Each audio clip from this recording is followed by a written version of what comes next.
कर्म का फल। देवर्षि नारद और ऋषि अंगिरा एक सुंदर वनमार्ग से गुजर रहे थे।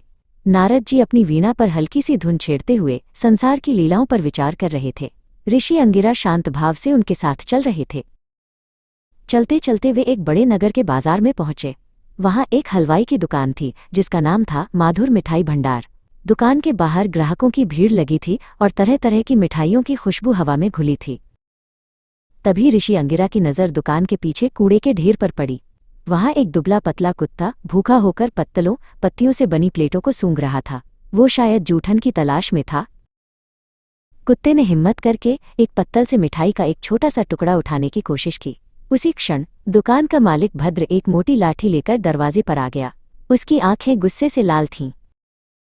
भद्र ने चिल्लाकर कुत्ते को बुरी तरह डांटा, अरे यहाँ क्या कर रहा है, भाग जा। और उसने लाठी उठाकर कुत्ते की ओर जोर से फेंकने की धमकी दी।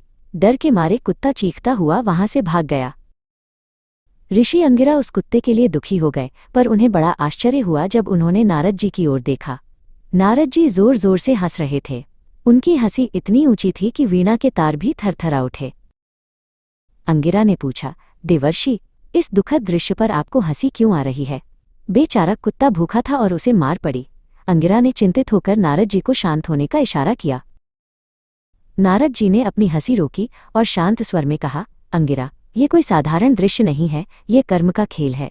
तुम जानते हो ये कुत्ता कौन है? नारद जी ने रहस्यमय तरीके से भद्र की दुकान की ओर इशारा किया। नारद जी ने बताया, ये कुत्ता पिछले जन्म में इसी दुकान का मालिक था। इसने पाई पाई बचाकर ये सारी संपत्ति अपने बेटे भद्र के लिए जोड़ी थी। इसने कभी किसी को एक दाना नहीं दिया। अंगिरा ये सुनकर चौंक गए। और आज उसका अपना बेटा, जिसके लिए उसने इतना धन इकट्ठा किया, उसे ही जूठन खाने से मना कर रहा है। यही कर्म का चक्र है अंगिरा। लालच और मोह का फल भोगना ही पड़ता है। दोनों ऋषि इस सत्य पर विचार करते हुए आगे बढ़ चले।